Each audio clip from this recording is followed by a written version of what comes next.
Good afternoon. Today is the 22nd of August, the year 2013. I'm Harry Ziegler, a volunteer at the Palm Springs Air Museum here in Palm Springs, California. As part of our Veterans History Project of the Library of Congress in Washington, D.C., we conduct interviews of veterans and civilians who participated in our country's military conflicts, especially World War II. Today, I'm here at the museum with special guest Joe Chesler and his father-in-law, Hospital Corpsman Valentine Winiecki. Is that correct? Winiecki? Winiecki. And who was in the Navy and also served as a corpsman with the United States Marines in the 4th Marine Division. So we're going to talk to him about a lot of things he did during the war and other things in his earlier life. So nice to have you here, Valentine. Appreciate your being here. So let's start off with your full name and please spell it. Valentine Winiecki, Winiecki. And would you spell Valentine for us? Valentine. And where were you born? Lancaster, New York. Would you spell that for us? Lancaster. And what year was that? 1923, 11/13/23. And can you remember at what point you started remembering where you grew up? How long did you live in that particular neighborhood? That was on the outskirts of Buffalo, New York. Went through the public school system in Buffalo, New York. And can you remember historically who your father's family side was, where they were from, how they got to America? My father was born in Germany. My mother was born in East Eden, New York. And how and when did your father then come to America? When he was around 7 or 8 years old. And his family, when they arrived in America, where did they settle initially?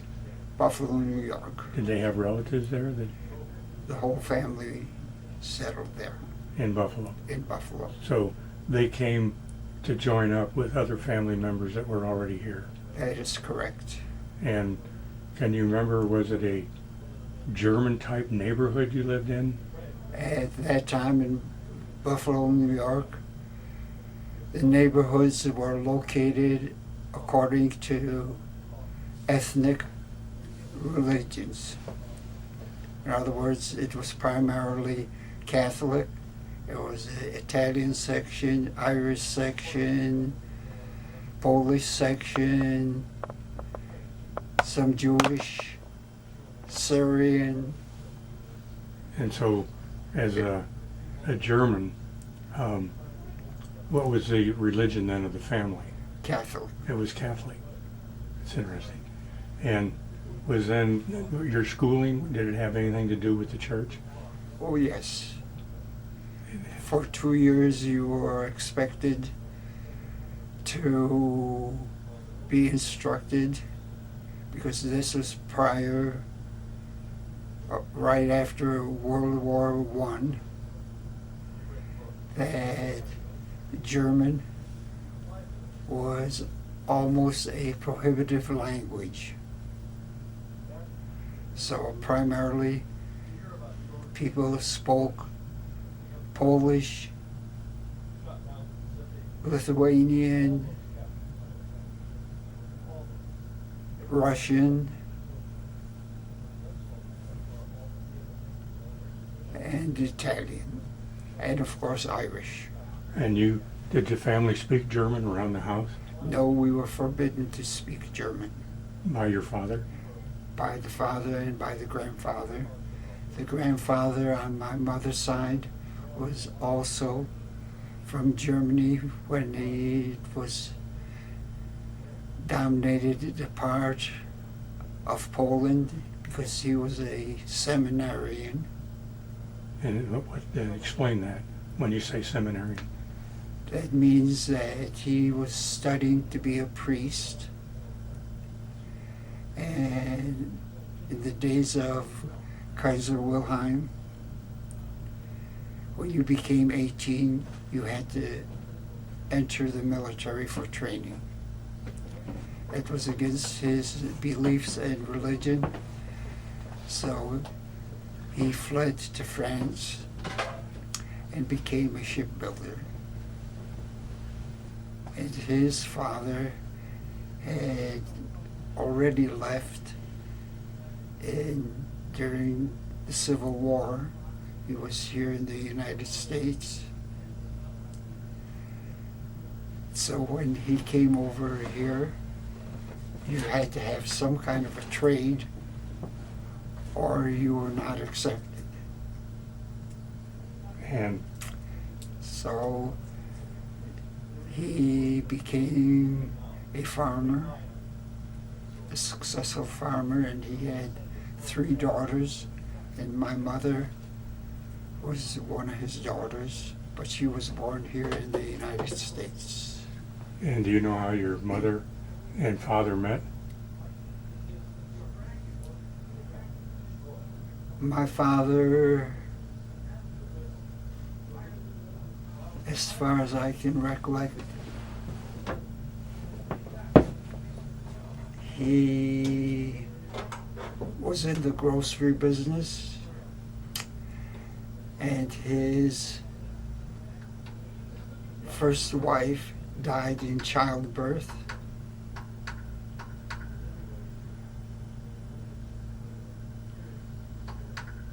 And then he became a naturalized citizen and learned the trade of soap making. So he became that was his occupation. He worked for Harris Soap Company at one time and Lever Brothers. So, what was your dad's occupation? He was a master soap maker. And is that something that he worked for a company for? Lever Brothers Lever Brothers. and Harris Soap Company were 2 of the main companies in the East. And any other members of the family involved with soap? No, How did your dad pick soap? You don't know. most of the people did it just by serving an apprenticeship. And That was before the days of chemistry. so can you remember what soap was made of in those days, how they made Do you know how it's made? it? Let me think, what would they use? It's not. Tallow or It's tallow? not pretty. It's rendered lard. It's turned into tallow. And then you put in the detergents, which usually is some lye. And what you have in your soap now are more chemicals than you have natural ingredients. But the best soap is made with coconut oil. Coconut oil. That is correct. And why? That is the base for it. The And- only company here that makes it is Kirk Soap. Cook? Kirk, Kirk. K-I-R-K. And it has coconut oil. It's the basis for it is coconut oil. It's all natural soap. Does that make it a better product than what's around? I mean, it would be the soap of your choice, That's the only thing I've ever used in my life. is Kirk soap. I have to look it up. I'm not. It's good stuff. Now, did you have siblings in your family? Yes, I did. And can you go through who they were, their names? And My stepbrother, his name was Vincent. He was approximately 12 years older than I was. And he served in the naval militia for 4 years, went through CCC camp during the Depression, and had his own business as a painter and paper hanger and carpenter and home builder.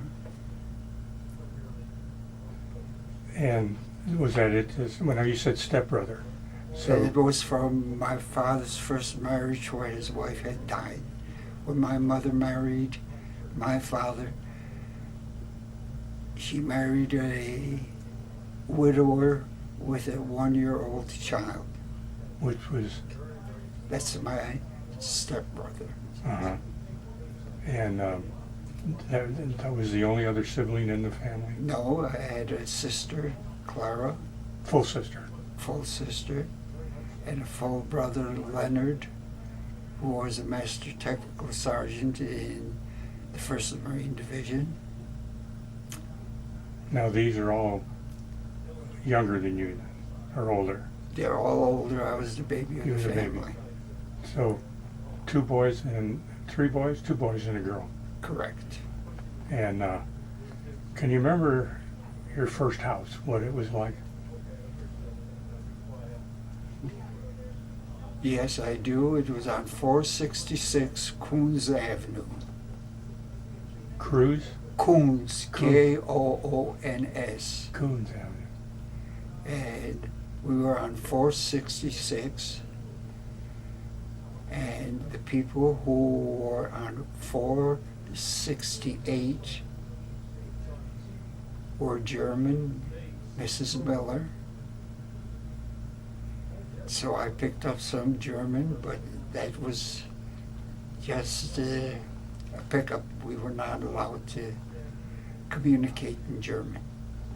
And Your parents spoke Polish at home, They spoke my Russian, Polish, Czechoslovakian, and English. now, did you retain any of the ability to speak those languages?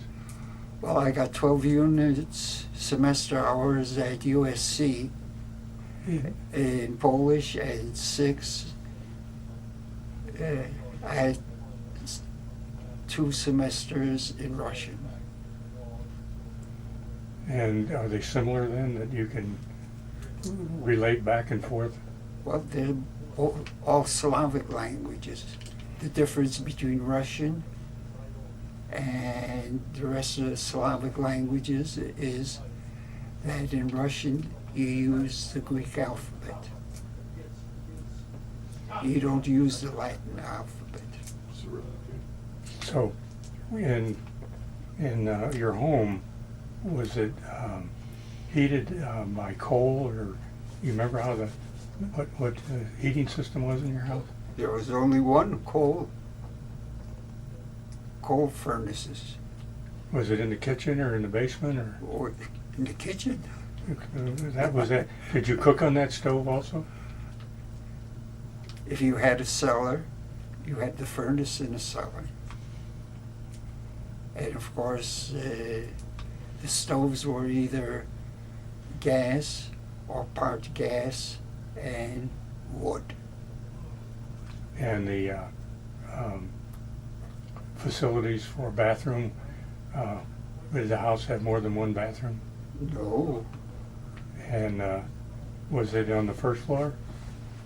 almost all the homes were 2-story. And where was the bathroom then? Well, you had a bathroom upstairs. That was a second flat that usually was a married member of the family or rented out as a rental. Was it just one room up there? No. A whole, Yeah, and so did you all live downstairs then, or, downstairs. and did they rent the upstairs? Yes, Was it someone in the family or just off and on. and did they eat with you, or did they? No, they were entities. They were what? They were entities, What does that mean? I'm not sure. whole families. Upstairs. Yeah. They And may be related or unrelated. did they come through your house to go upstairs, or was there an outside entrance? We always had a inside entrance going upstairs, but there was two main entrances. There's a front door and a rear door. Homes at that time were narrow but long. And so the family that rented upstairs came into your front door and then went upstairs? That is correct. It must have been nice to have people you liked. Well, they were neighborhoods. I see. And so did that provide more kids to play with and families to be social with? Or Well, did they certainly. would they all also be part of your German neighborhood? Or Well, each street, they were long streets, and by name, you either belonged to the St. Louis Street Gang, Bartholomew Street Gang, and each one was oriented in sports. which sports did they play the most?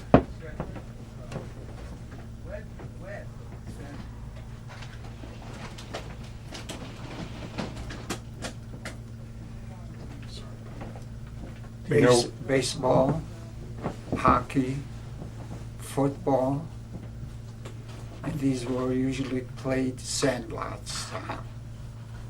were there enough lots around to handle all that, or did they all kind of go to one place? The lots, each public school had a playground attached to it. And how about And all the schools in New York were PS, either 62, 63, 64, 65. They were not named, no name? no name. Now, you went to Catholic schools, right? The Catholic school for 2 years prior to instruction for receiving communion. And then did you go to public schools? Then we went back to public school. And you had brothers and sisters ahead of you, and so you kind of knew what was going on. Oh, yes, yes. Now, did you have a car in the family? The first car this was prior to the crash. The crash came in 29, I was born in 23. But the first car I remember was a Rio, Rio? R-I-O, Who made it? the Rio company. Next one, I believe, was a Roosevelt.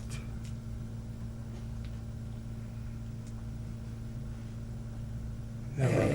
Yeah, and You know where they were made? What city? the main one in Buffalo that was made was the Franklin Pierce Arrow. That was the elite.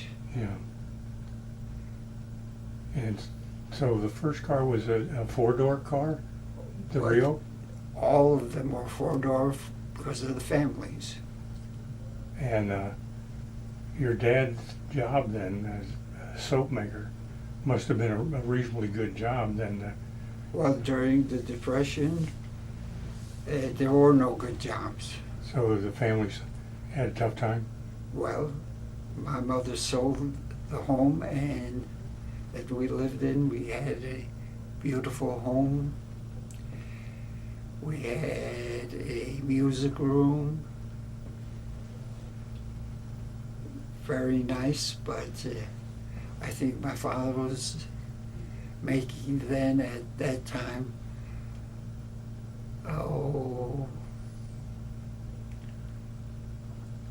probably $10 a week. And that was good, huh? That was pretty good money. Pretty good. But, my mother was the one who took care of the finances. They had purchased several homes and had them out for rent. But then with the Depression, you couldn't make the mortgage payments.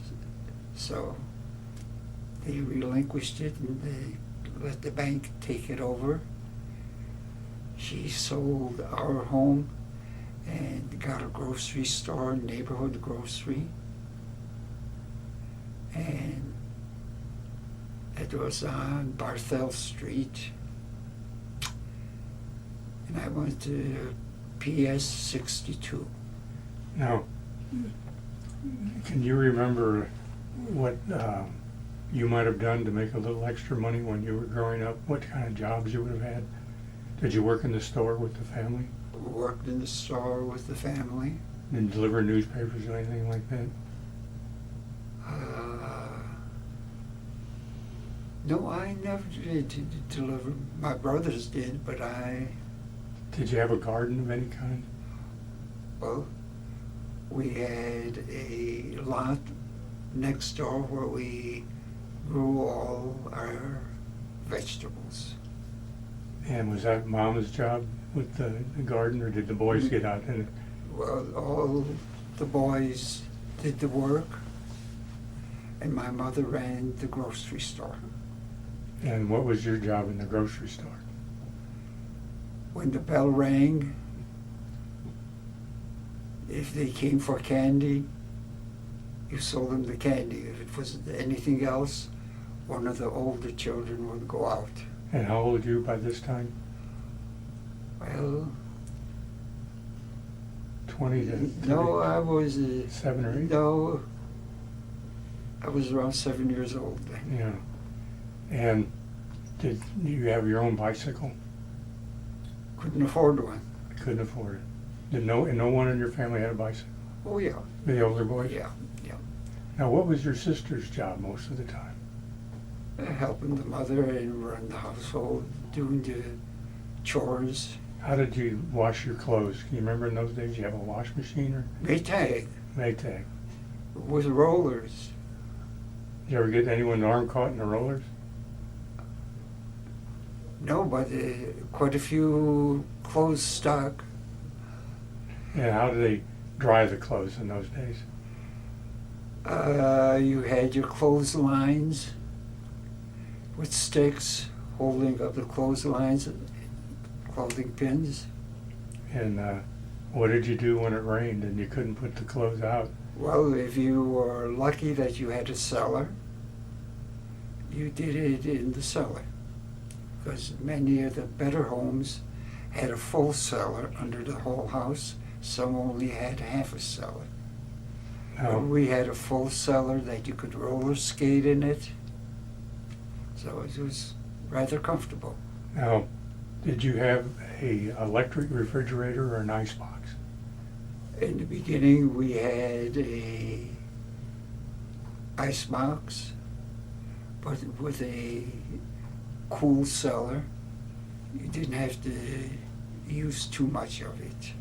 But once we had moved to where we had a store, of course we had ice in the icebox for the milk and all that. So we didn't, the first refrigerator, let's see, it was a Gibson. And I still remember the condenser was on top of the refrigerator, Round? on top of it. Was it a round one? No, square, It was but square. the condenser was round and it was right on top. The most efficient place. So for it. where did you start then where you had electricity in the house? Oh, we had the electricity. In all the houses? Oh, yeah. But the refrigerator was initially an icebox. Yeah. Now, so you had an iceman that came around with the ice? Oh, yeah. Yeah, how about the vegetable guy? Did you have a vegetable truck come around and, Well, those used to be, many of them, they were horse-drawn wagons that come down the streets selling their merchandise. And would they have, did you have a rag man that would come around and pick up the rags? Oh, yeah, yeah. And garbage man, how was the garbage picked up? The city provided that quite well. And was that trucking, or was it still horse-drawn? No, they had trucks. How were the streets? Were they cobblestone, No, they were paved. paved? Were they asphalt or? Asphalt, yeah. And did sidewalks on both sides of the street? Oh, yeah. And porches for each home. And with the sports then, you mentioned a music room. Was your family into certain instruments? Oh, my brother played the violin quite well. My mother played the piano. Was it encouraged for the kids to play an instrument? Oh, it was expected. Did you have one that you? Well, I was gifted because in the public school we had music. My brother was pretty good on the violin. I liked the drums, and I liked to play on the rim of the drums, and I got kicked out of the orchestra. And that was the end of my musical career. And did you have a particular sport you really liked?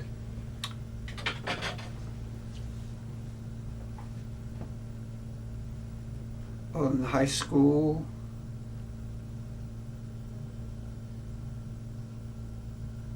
I was in the era when, do you follow baseball at all? Mm-hmm. Do you remember the name of Warren Spahn? Oh yeah. Okay, I got a foul ball off of him. So you were at the game out in Whitfield? He went to Fosdick Maston High School, and I was going to Seneca Vocational School to be an electrician. And can you remember how you got to the game? What was it? Oh, the trolleys. And did it stop near where you lived? Oh, yes. Yeah, yeah.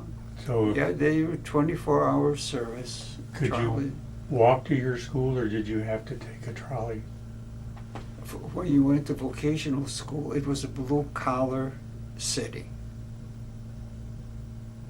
And to get into the vocational school from the elementary school was K through 8. In the 8th grade, unless you had an average of at least 90, you didn't even apply to go to a vocational school because they wouldn't accept you So that was 9th grade then? for 9th grade. And which would be junior high school? While over here, California, I was 30 years in LA City schools that I worked for them. I see. And I still can't believe what we got, so.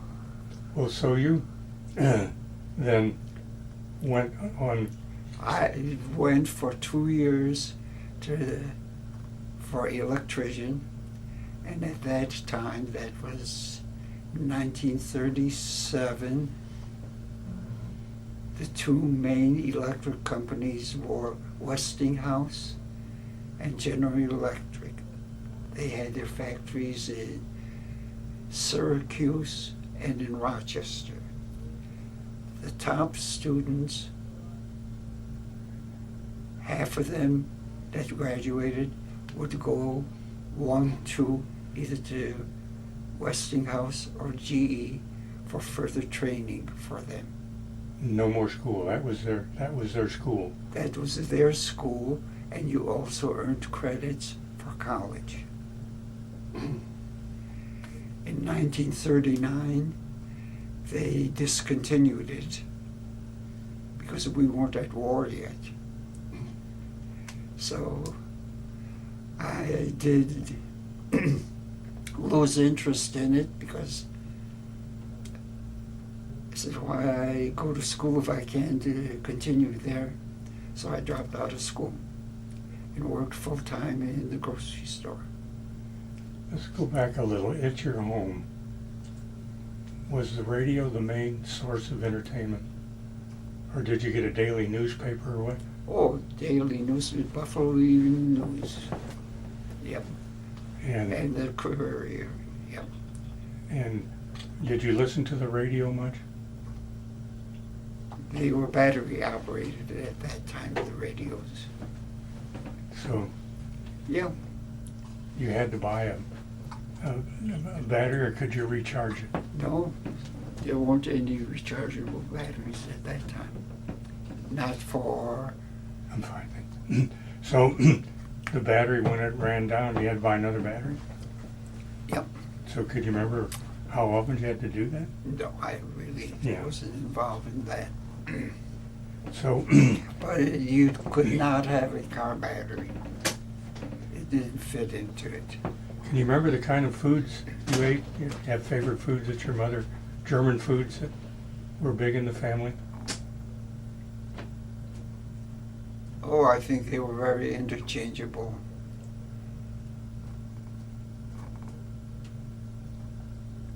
German, Polish, Lithuanian. Did you have a favorite yourself? Never even thought of it. Whatever was on the market, that was it. Besides that, children didn't have any favorites. You ate what was put on your plate. And what are your brothers and sisters doing, because they're ahead of you in their schooling and things? What have they elected to do? Well, my brother, that was in the Marine Corps, he graduated from high school and he was a auto and aviation mechanic. Aviation.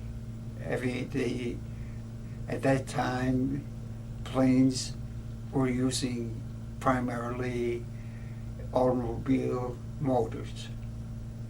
So they were kind of interchangeable. So did he go to an airfield to work on the aircraft? No, they had it all. His high school was Burgard,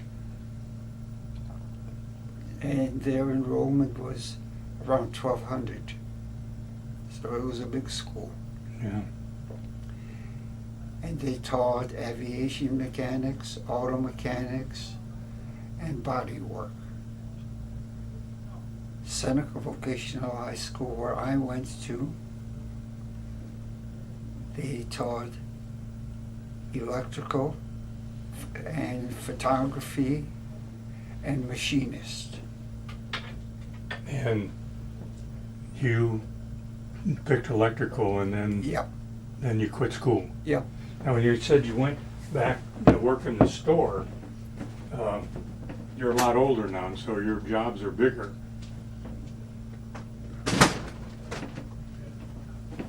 That makes it hot in here. Yep. Your jobs were more important. So were you more involved in managing the store, or did you do any of the ordering of things? Well, it was a delicatessen store. Ah, And I was not old enough because it was on the other side of town. There was a high-class delicatessen store, and I was not old enough to be selling any beer. But the police on the beat overlooked that. They never bothered us. uh-huh. So, So what were some of the items then that your store had? What were the main things that people came in there to buy? well, there was only one chain store. Perhaps you even recall it, the A&P. Mhm. Okay, that was, and Loblaw. Loblaw was a Canadian outfit, and A&P. If you were independent, you belong to the IGA, Independent Grocers Association. And Yeah. so you were IGA? IGA. Uh-huh. So then they came by and delivered your products for you to sell? Well, You would you- order through IGA to get the stuff? Yeah, they had their own salesmen, and of course other things like bread, and Buffalo was noted for one thing that I can recall. We had more breweries. We had 10 local breweries for the city. You remember some of the names? Schroeder's, Downs, Lang's, and then of course being right on the border, we had quite a few of the Canadian. Oh, a lot of German breweries? No, Not really, huh? no, Dutch? no, that was, Colonel Rupert was New York City. Yeah. So you were able to then sell alcohol in your store? Just beer, no wine, No beer? because I mean, wine and any hard liquor were state stores. can you remember some of the prices, like on a loaf of bread or? Oh, a loaf of bread. Joe's wife, my sister,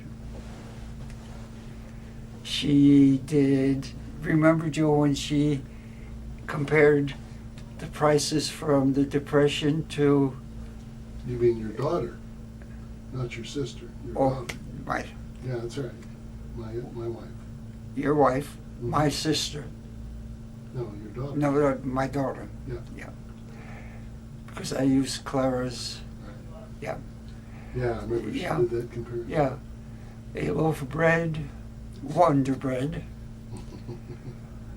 was I think 15 cents, 2 loaves for a quarter. Good hamburger was 19 cents a pound. Did the beer come in bottles?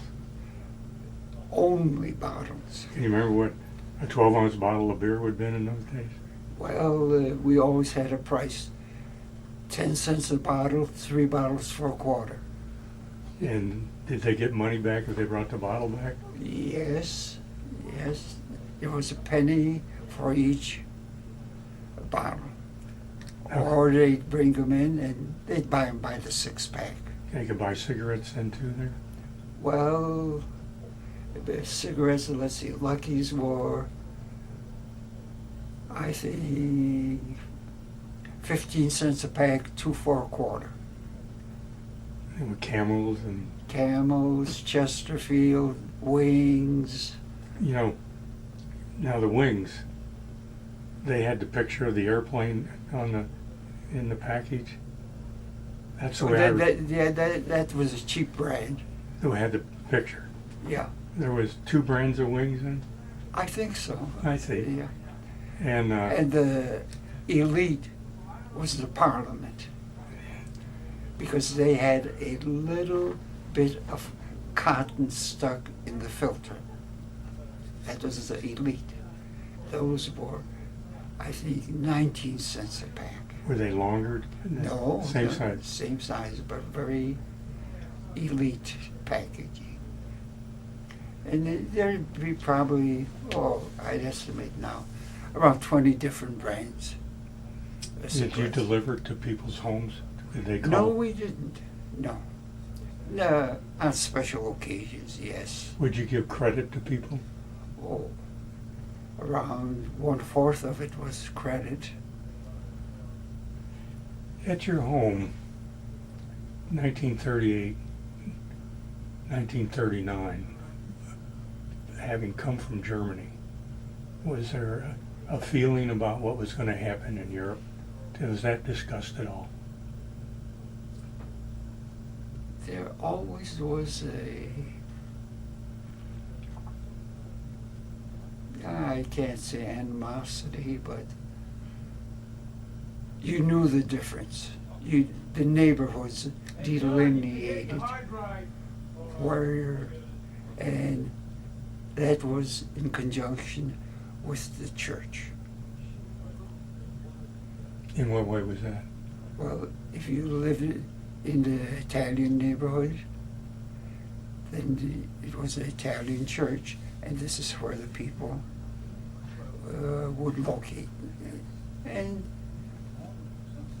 on the map, it didn't show, but people knew what was the line between this church being Italian, this church being Irish. But how about the news from Europe? You got a paper every day. Were they, with Hitler taking over? Well, that is long. That's way. That came in 1939. Right. Yeah. But This is a strange part in that culture. First, you were American. The second part was incidental. mm-hmm. But the first part, you were first American. If anybody asked you what ethnicity you were, you'd say, well, let's see. I'm American of German descent. I'm American of Jewish descent. But it was always American first. And the people got along. We never had fights between those so-called ethnic groups. We might fight from street to street if we had a baseball game that we didn't like the outcome. It might carry over. You then had a professional baseball team that you followed pretty regularly. You stayed on their side. You didn't, with all the teams that came into New York and into Brooklyn, and did you have a team that you particularly liked?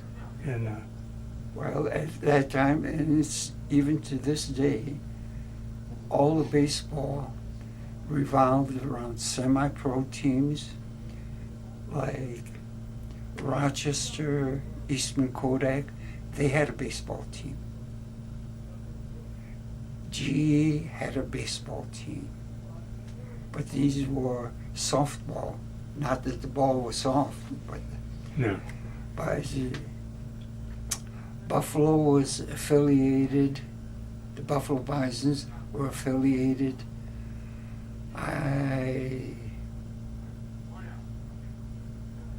I think they were with Baltimore. Newark was affiliated with the Yankees. These were AAA. Rochester was affiliated with the New York Giants. And this is the way they had their own farm systems. They didn't go south like they do now. Oh, no. No local. You didn't have any Afro-Americans. Let's put it that way. And in many of the cities, we tolerated Harlem. Each big city, including Rochester, Syracuse, Buffalo, had one side of the city was Harlem. Sometimes you went there, sometimes I think the first time I probably was around 15 years old before I ever went into the Harlem section. Of when you say Harlem? Yeah. Each town had a Harlem? Oh, yeah. I didn't- The metropolitan cities, oh, yes. Yeah. And so Buffalo had a Harlem? Oh, yes. Now, that was just the black neighborhood then? Yeah, And you called it Harlem? yeah. And Just like New York City, Harlem. was it because of New York Harlem? Yeah, I mean, I wasn't aware that every city had their own Harlem. And that's an interesting You called it Harlem. Yeah. And did they compete in your sports with high schools and things in those days? Not really. Yeah. No. No, I don't ever remember in any of the public schools. They had their own public schools. They were part of the system, but by the location of the neighborhood, that's the students that they had. Would you have at your high school like a Friday night dance? After a sports event, you'd have a get together with boys and girls, that type of thing. Were there Well, social events with the schools? Well, like the school that I went with, Seneca Vocational High School, our female population was the library. Burgard had a librarian.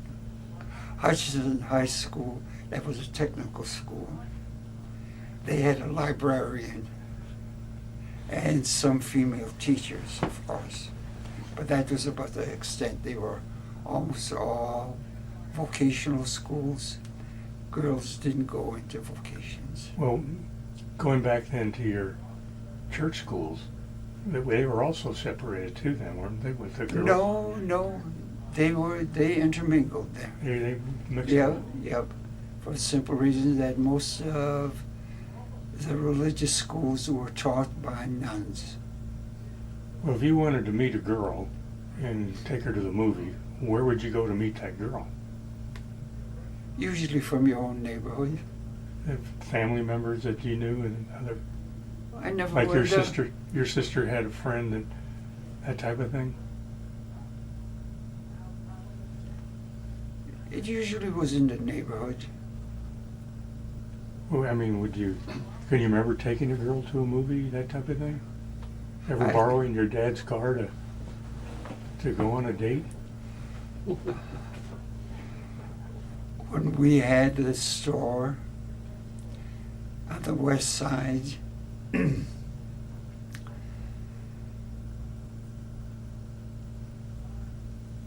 there were so many right from 1939 on that industry really took off because we were supplying supplies. And people don't realize it. You know, we had a treaty with Germany. And Yes, we had a treaty with Germany. for They were our allies. It was all right to date girls through German and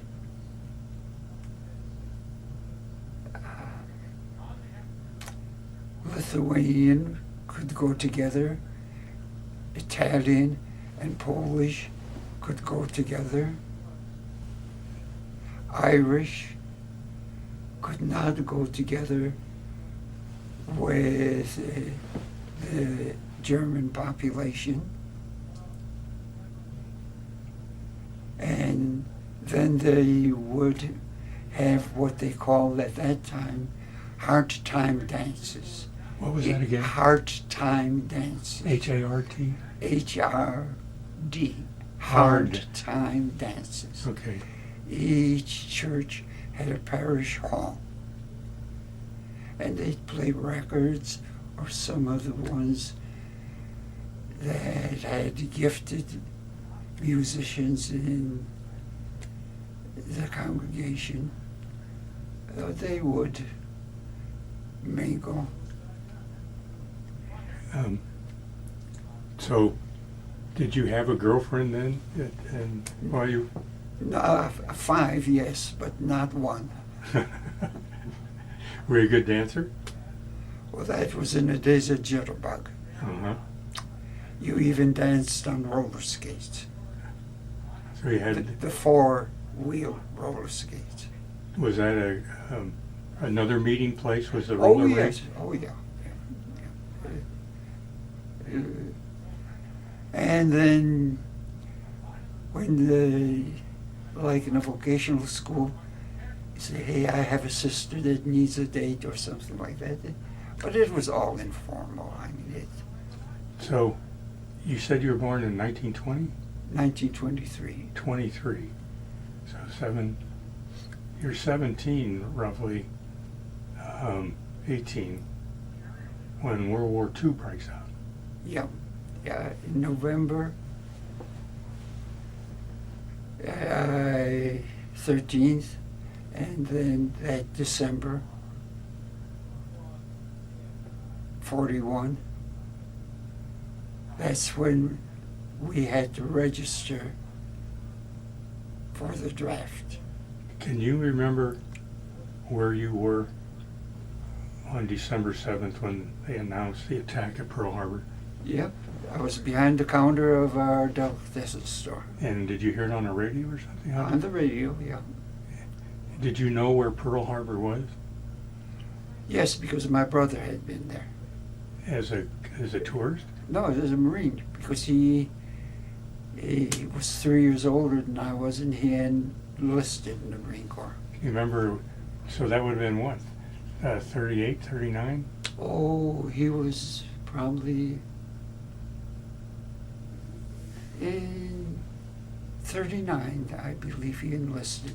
He just came home and said, hey, Mama, I just signed up for the Marine Corps. She said, what? And you're leaving us? Oh, Val will take care of the store. He was gone. And so, do you know where he was when the war started?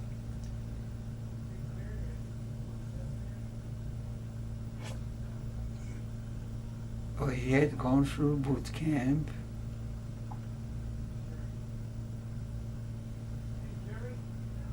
I think he was at one of the airfields where the artillery spotters were Piper Cubs. And he was a spotter? Yeah. Or he was a pilot? Well, he knew how to fly. If you knew how to fly, they didn't ask you whether you were a pilot or not. So, In fact, one of his friends, the pilot of the ship, was a major, and the co-pilot was a master sergeant. And the master sergeant knew more about the flying than the pilot did.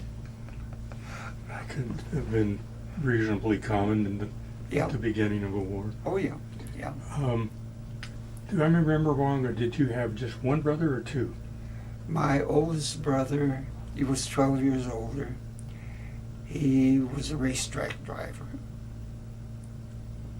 And that was in the days when race cars were two-seaters. The guy right next to the driver, that was for the fuel pump and the oil pump. You had to keep up the pressure. So he was a pretty good one at Watkins Glen in New York. That was Lenny? That was Lenny? Vincent. Oh, Vincent, And your older brother. what did he do when the war broke out? Well, he was married, he had a couple kids, so Was he deferred then? he was deferred. And then, But he had already put in his 4 years in the naval militia, because being on the Great Lakes, we didn't have what we call over here the National Guard. Mhm. It was called Naval Militia, and every year they had to go for 2 weeks aboard ship for their training. But it was a naval armory. so I'm assuming the racing ended when the war started. Not right away. I think it really started Well, did he, when the government, took over Packard. Yeah. And that's when it declined until after the war. Yeah. And Packard never made it back again. They sure built some good engines. Hey, they had their own racetrack. Yes. And their 12-cylinder inline car made the rest of them look. The Cadillac was inferior. The Lincoln was inferior. When you had a Cadillac, of course, Franklin Pierce was for the multimillionaires. So did your brother get into some kind of a factory job or something when the war? Oh, he was pretty good as a machinist. So he was a machinist for one of the first companies that started making nylon stockings. That had made him popular. Oh, yes, yeah. At that time it was. Now your sister. She was a beautician, but she never got married young. And She did get married. yeah, Okay. And so she's out of the house and having children and no, she never had any children. And after the war, they broke up. So did she come back home then? yeah. Work in the store? No, she never did work in the store. The store is still there though. You still have the deli. Well, yeah, and my brother-in-law at that time was the nicest guy in the world. He was around 6'2", 220 pounds, handsome, good baseball player, anchor team on our bowling team. Went register through the physical, asthma, and they made him a 4F. Hell, he could outrun me, and he couldn't get into service. I'll be darned. And this almost killed him. Now, you're then reaching a point where you're going to make a decision about the draft and whether you're going to get drafted or do something else. So what decisions did you make regarding going into the service? Well, I wasn't going to be as stupid as my brother and go into the Marine Corps. So I decided to go where the money was. Where was the big money during the war? That's a good question. Working in a defense plant, I'm going to guess. Merchant Marine. Oh, that's true. So I signed up for, well, when we had the delicatessen store, the people in the store right next to us was an Italian family.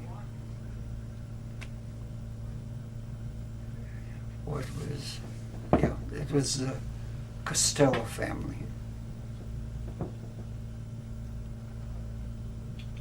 And of course they were cleaners, but the cleaning was always a front for their bookmaking.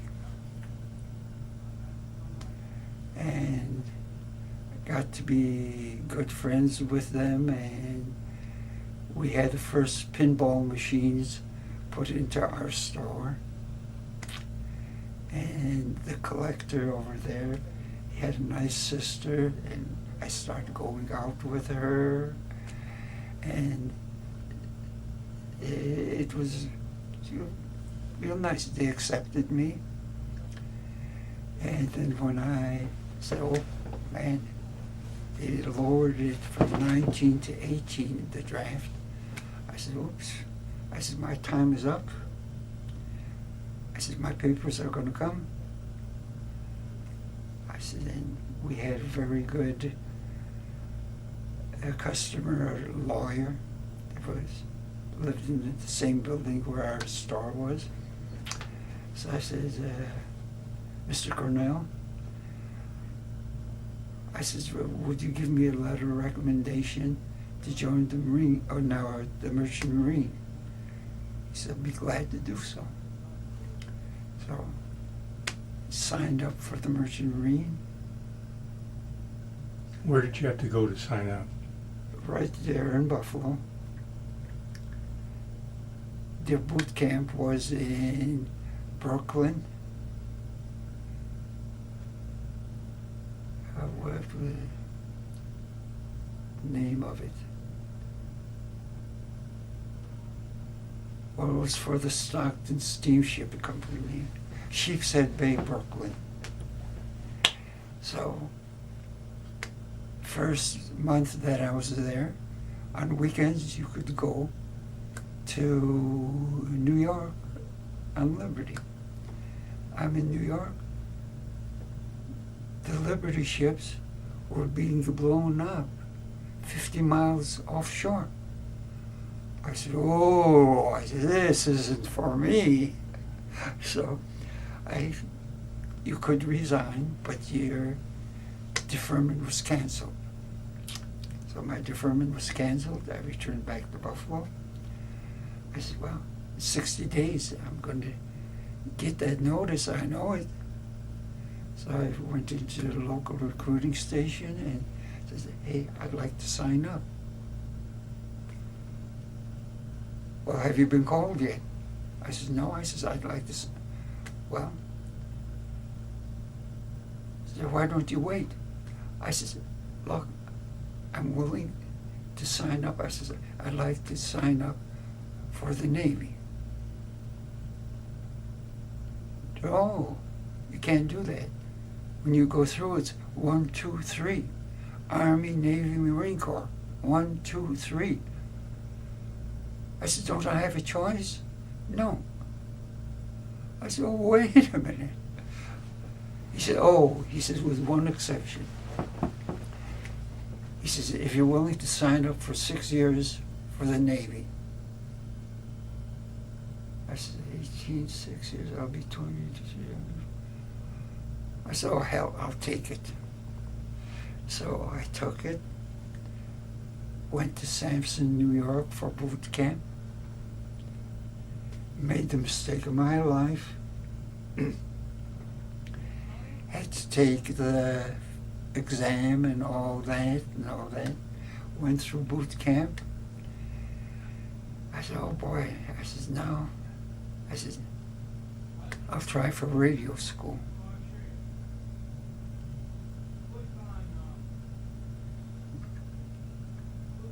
And he hesitated. I said, no, he says, you're slated to go to hospital corps.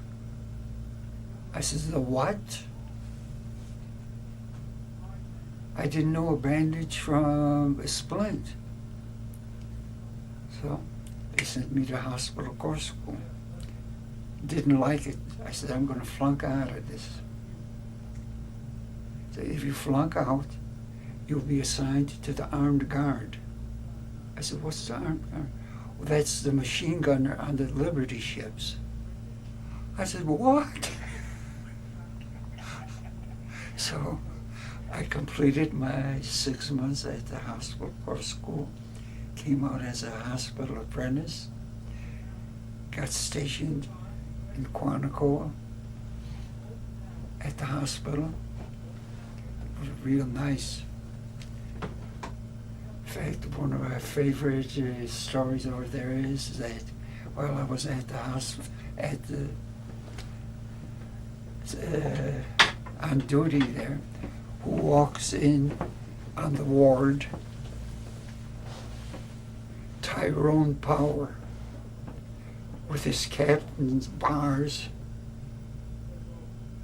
to visit the rest of the Marines. I thought the nurses were going to have an orgasm. He was a good-looking son of a bitch. I'll have to admit this. So I said, hey, Quantico, caught the train 18 miles from Washington, D.C., good Liberty, 10 girls for every guy. Oh, this was heaven. I said, I'm in the right Navy. Then I got my orders for the Marine Corps. At that time, I weighed 183 pounds. By the time the platoon sergeant got through with us, I was down to 168. And he just said, look, he says, there's one of you for 60 Marines. When you're on a march and second lieutenant comes and says, how are the men doing? Who is he going to ask? He's going to ask you. He says, when they're taking a 5-minute break, who's walking around to see what condition the rest of the Marines are? It's you. I said, oh God. I said, how did I get into this crap? And we were just, where are you in boot camp? we went for 4 weeks in Paris Island, and then 4 weeks we had in Tent City in Camp Lejeune. And after that, I was assigned to the 4th Marine Division, 23rd Regiment, 1st Battalion, Charlie Company, 1st Rifle Platoon. And so help me, the only thing that kept me alive was the Master Gunnery Sergeant, Sergeant O'Farrell. He had come back out of the reserve. He was already retired, 45-year-old man. He could outmarch us, outshoot us, and he put me under his wing. He says, what they call corpsman. He says, you go when I tell you to go. I says, why, Gunny? He says, on any barrage, he says, short, long, middle. He says, you pick up the pattern, or is it long, middle, short? He says, when I tell you to go, it's after the 1, you have 2 and 3 to make your advance. And then you hit the ground. Then you pick up again and you go. And so help me, that's the only thing that, because out of the 60 corpsmen that started with our battalion and 2 doctors, after 4 invasions, there were 12 of us left and 1 doctor. And boy, when I got hit on Iwo Jima, I think Joe knows the story. I saw the flag go up there. After 3 days, it was the 3rd Division that was on our left flank. We were in the middle, and the 5th was on the right. The 4th, we had the Senior Colonel Jones. He wanted to make Brigadier General. We were to get that airfield, because that airfield was being used for their fighter planes when we were bombing from Saipan to Japan and returning back. They sent up their fighters, and we were losing bombers left and right. So this is why and this is the first time in the history of Japan that any foreign power had ever had the enemy on their soil. Let me back up a little bit then. This is a really good history. When you went into the 4th Marines, then at some point you get sent to the West Coast and board something and go into the South Pacific. Can you remember that? Oh no, we left from Chesapeake Bay. So you went through the canal? Yeah.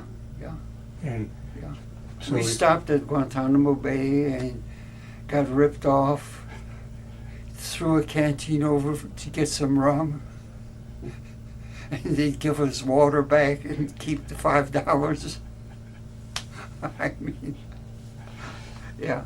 So, and did you stop on the West Coast or just keep going? We went right straight over to Roy No More, and that was only a little bit of a mop-up. I think we only landed one regiment there and just secured it. I still don't know why we got it, except that we had at one time some armed forces there. And would you say one more time that action, what was it called? The name of the island? Roy No More. Roy No More. ROI-NAMUR.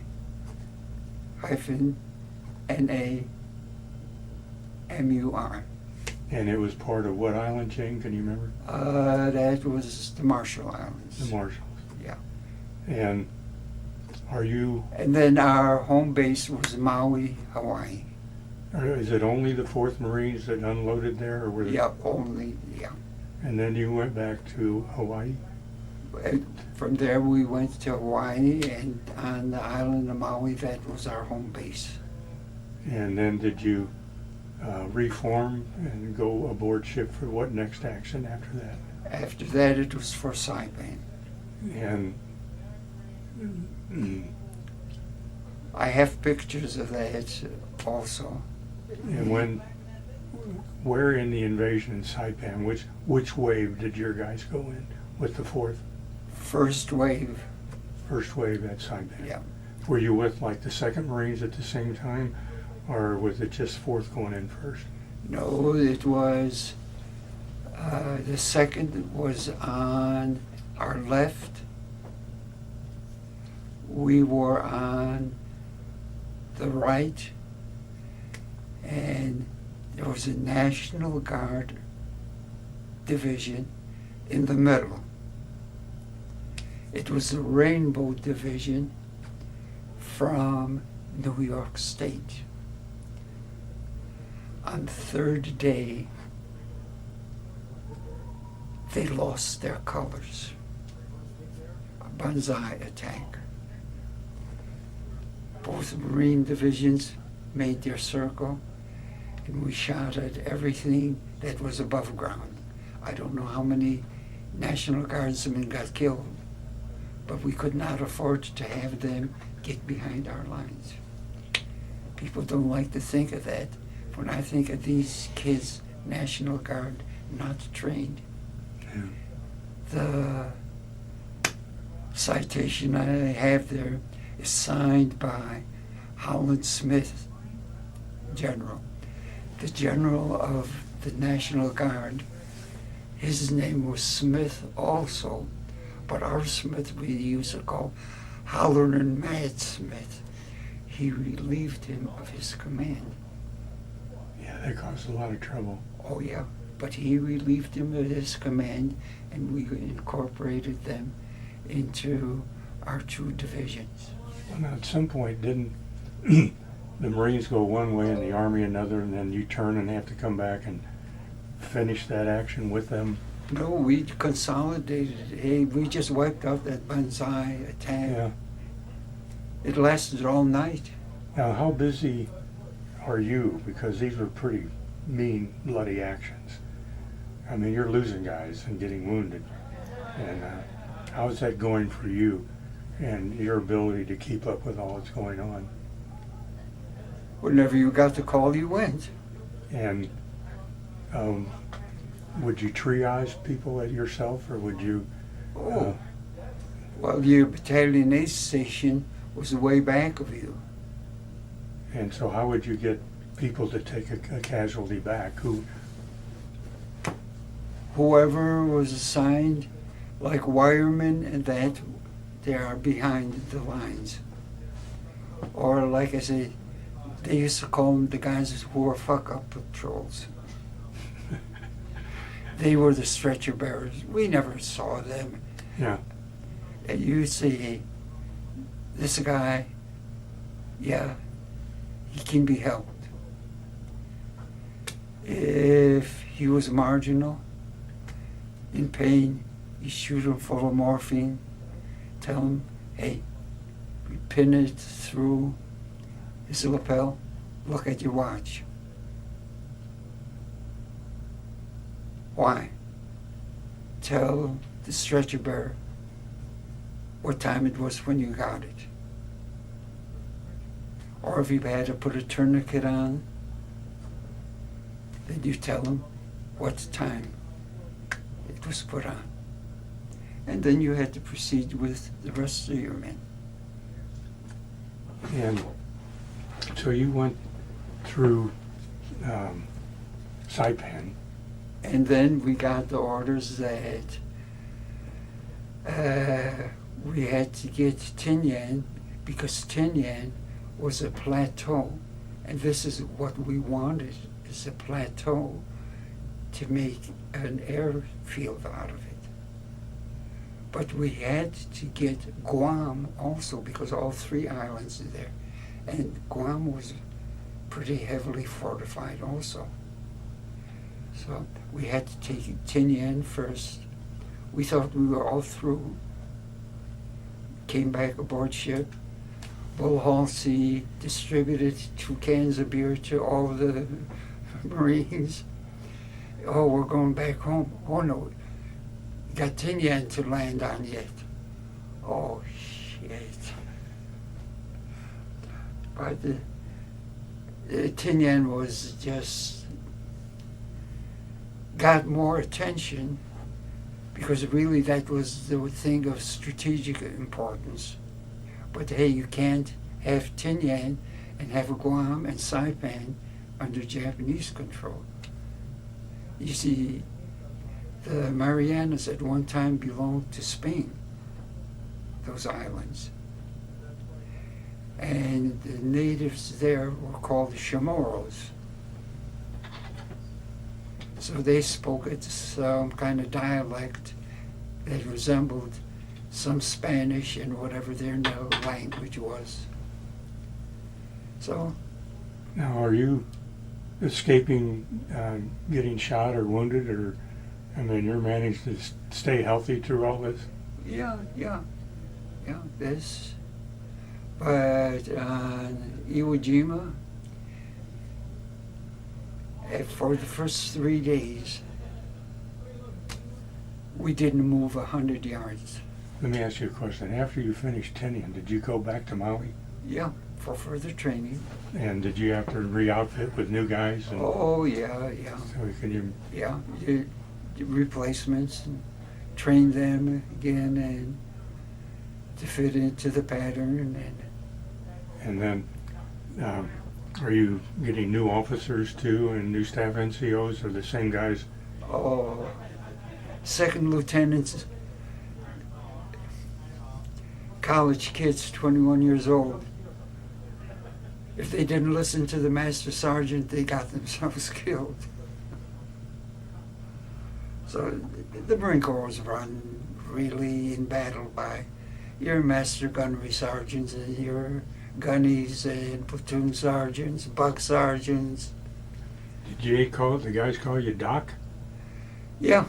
That was your nickname, wasn't it, Doc? Yeah. And you ought to have been pretty popular with the guys, you know. Oh, well, you were in a unique position because you were not an officer and you were not enlisted Marine. You were the in-between. If a guy had a gripe and he didn't want to tell one of the officers, hey, he'd come and tell you. And you'd listen to him. And you'd walk up to the lieutenant. Hey, Lieutenant, look, you're screwing it up here. Where? Well, look what you're doing. Why am I here telling you this? Oh. I said, listen to the sergeant. I said, he's still alive. And it really was funny, but really, and to this day people don't believe it. if you disobeyed a master gunnery sergeant, it was an automatic summary court-martial. If you disobeyed a second lieutenant, you might get a reprimand or maybe a deck court. But a master gunnery sergeant, you're done. When So- you leave Maui for Iwo Jima, how far out are you before they tell you where you're going?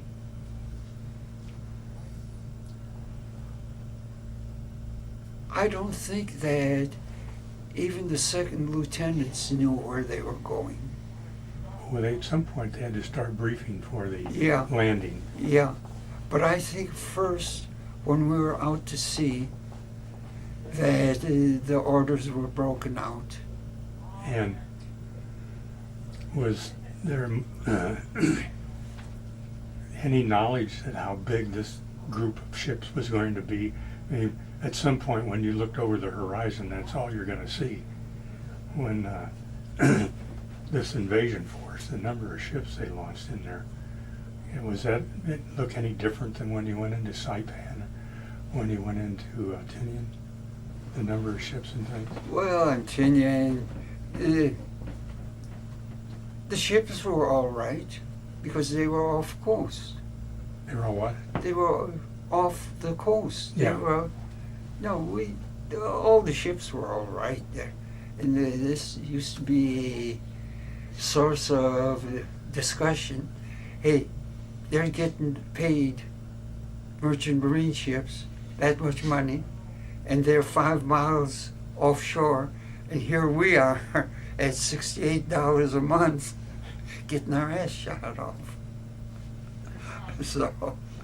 So, when you go ashore, what wave and what boat will they put you in with the whole? You went with your platoon. And would it be one platoon in a boat or more than one platoon? Well, there was 6. Everything was on our orders. Look, to squad, there are 9 guys and a buck sergeant. 3 squads make a platoon. 3 platoons make a company. 3 companies make a battalion. 3 battalions make a regiment.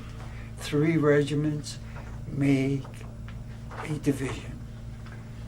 But would you would go in then with your platoon, and would they put all of them in one boat? Usually, because these were the ones that the ramp went down. Mm-hmm.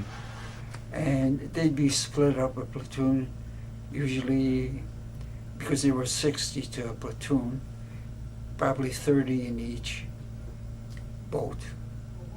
And the guy that I admired was each one of these boats had a coxswain steering it. Hey, and he was way up above at the rear of that landing craft. He was a sitting duck. And boy, as soon as he got close enough to drop that ramp, boy, he went into reverse and got his, he was gone. Can't blame him for that. Yeah, yeah. And so when you hit the beach there at Iwo Jima, can you remember what it was like in that coral sand? And That is indescribable. Because you couldn't dig a foxhole because it'd collapse on you, that volcanic ash. And try treating a wounded Marine and your hands are all sticky with that volcanic ash. so once you guys started moving inland, you were with your group. Platoon was to cut the airfield, to get to the airfield. It took them 3 days to reach Mount Suribachi. In those 3 days, I estimate that we lost, well, our battalion of the corpsmen and doctors, 20 corpsmen and a doctor, took a direct hit, so they never got ashore. Were they in one of the landing craft? Yeah,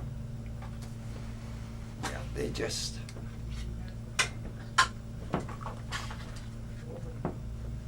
Now,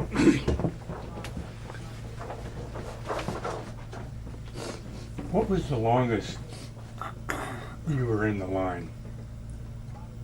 Or you never got that? We'll use that. What was the longest you were in the line where you didn't get relieved? You never got out of the attack? You never were out of line. You never got to come back and get... Oh, no. And you were always in the group going forward. That's right, yeah.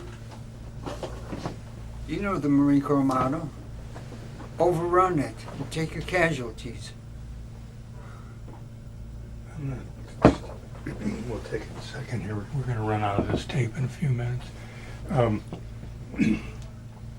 So you had to be awfully busy with Oh, yeah. what? And what do you couldn't carry enough to treat all these people. So how did you get resupplied with your things that you needed? When you send a messenger back, like for ammunition, you just say, hey, I ran out of these supplies. And the messenger would go back. If they had some, they'd send it. If they didn't, the most used tourniquet in the Marine Corps, I don't know when you were in the Marine Corps, what kind of belt did you have? Yes. Leather one or a web? Web. Okay, that was the most famous tourniquet. The web belt. Yep. Take their belt off and use it. Yep, and that was it. If the leg was shattered, what do you use for a splint? Rifle. Take the magazine out, make sure there's in the shot left in the barrel, and that's what you use for that. With the belt. Yeah. And have you had to deal with many of the officers to treat them? Can you remember having to treat them at all?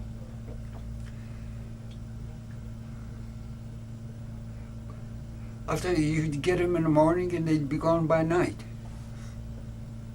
New guys and replacements and Yeah, we, like I said, on Iwo Jima, at one time, people say, what day? How the hell do you know what day it was? When people write about these things, how did they remember? Hey, one day was, I'm alive. Next day, well, I'm still alive. Are you coming? The only time we counted was how many days it took them to get up that mountain, because this is where their artillery was coming from. And finally, when that little flag, and there was only a little flag that went up there, because you see, on that beach where we landed, that beach was not even 100 yards wide. And then there was around 5 feet plateau. We didn't even have ladders to climb up there. We had to wait for some of the Seabees to come with ladders so we could get up on that plateau. Every time we got up there, the artillery from Mount Suribachi would wipe us out. So we're back down again. Can't land light tanks. They can't get up that slope.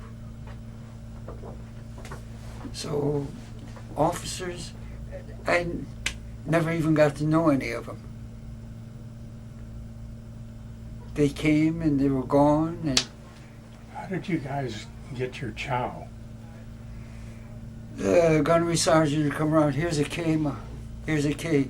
Here's a C. Here's a C. And what was the difference in the C and the K?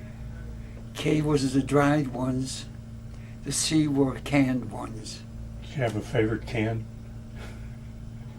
There was bees. Yeah. No.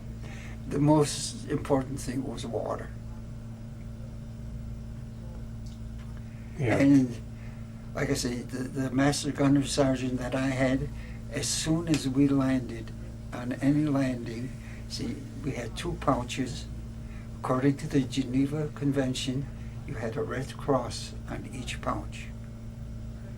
First thing, no gas. You have a gas mask. Take the gas mask, you throw out the inside, take your supplies, and put them in the gas mask. Because he says, look, he says, you're a target. I have 16 Marines. I only have 1 of you. Did you carry a sidearm? Weren't supposed to, but we were issued carbines. Carbine? Yeah. But Hey. no, Well, Just- the first guy you treat, what did you do with your carbine? You laid it down. Hey, Doc, you're off. So the master gunner sergeant, here, took his 45,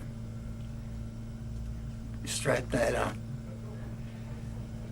After a couple of days, he was one of those. He says, a 45 is no good unless you know how to field strip it and clean it. So he showed me how to field strip and clean a 45, but with that volcanic ash, he says, got a 38 Navy Colt, 6-chamber. He says, look, use this.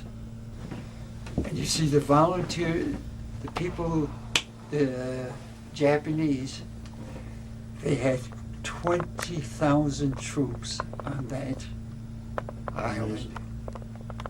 Amazing. I was noticing all the machine gun emplacements along here. Oh, There's hundreds of them, yeah. all And pointing right at down to the beach. yep. That airfield was not to be taken. could you take your cane and point to some of that? Can you see it well enough to? No, I have it in my mind, believe Yeah. me. So, Yeah. with the 2 airfields though, did you go to the first one, the big one first? We were after the big one first because that had the longest runaway. This one here. And the Marines then, over here in Suribachi, the first flag you mentioned was small. Yeah. And that apparently then the second one was much larger. Well, there's a bone of contention over there on that because when that little flag went up, we looked at it and in our own terminology, what the fuck took you so long to get up there?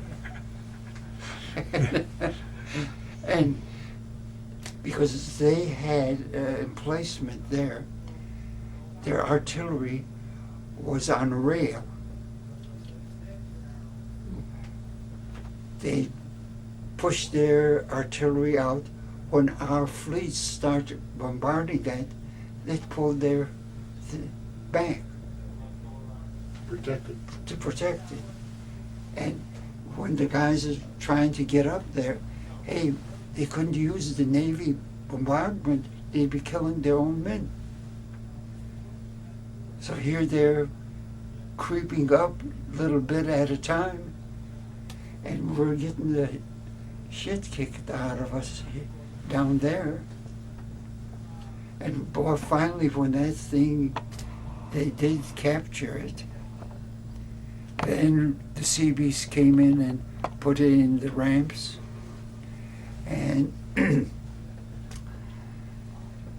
I don't know how long this went on, but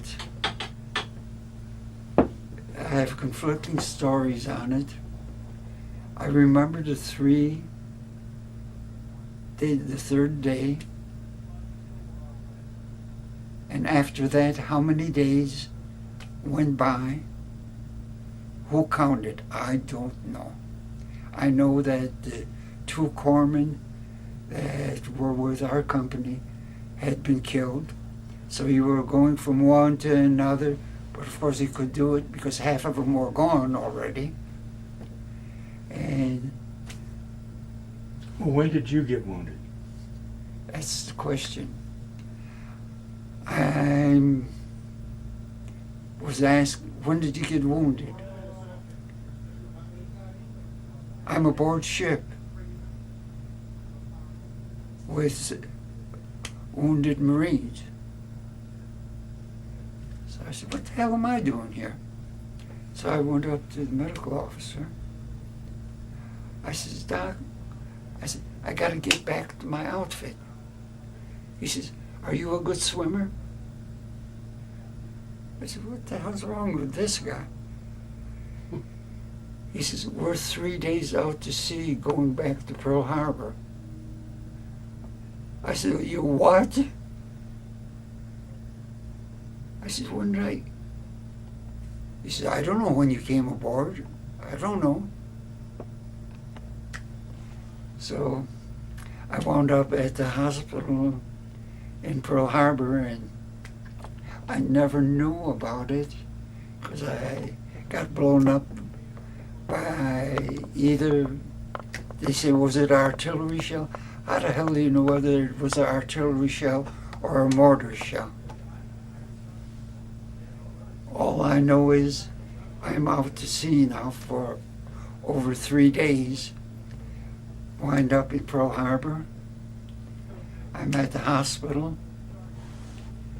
Say, hey, I feel pretty good. Oh, you have to stay here for a while. Yeah, that little while turned into 45 days. And here I'm going to get to town and all that, and I never could quite figure it out. And now I realized later on, after the war was over, they were getting ready for the invasion because we were going to be the first wave to go into Tokyo. We had a senior colonel who's going to be a brigadier general if he lives through this. So we had the honor of being designated as that. This we knew about ahead of time before. So when they dropped the bomb, I think you never saw so many drunken Marines in your life. The officers broke out there, all the hardwood. We broke out the medicinal alcohol. And I swear for 3 days, I think the Girl Scouts could have beat us. but we did have a pretty good time of it. You were at Pearl when the bomb was dropped. Yeah, we were on Maui there. But we already wrote our letters home. That we were ready to go. They didn't send you to Tripler initially? Pardon? Didn't you go to Tripler first? Or did you go right to Maui when you were wounded? Did the ship bring you back to Tripler? No, they brought us right back to Pearl Harbor, to Maui. To Maui, huh? Yeah, because that was our home base.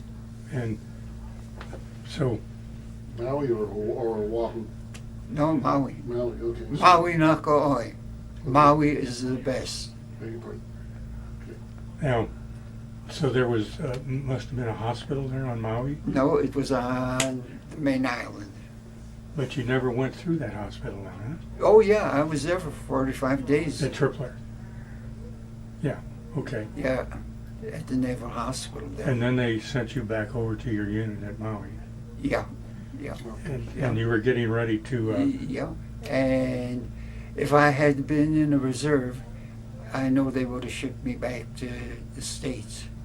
But being in the regular Navy, hey, well, at this point, you must have almost 4 years in the Navy.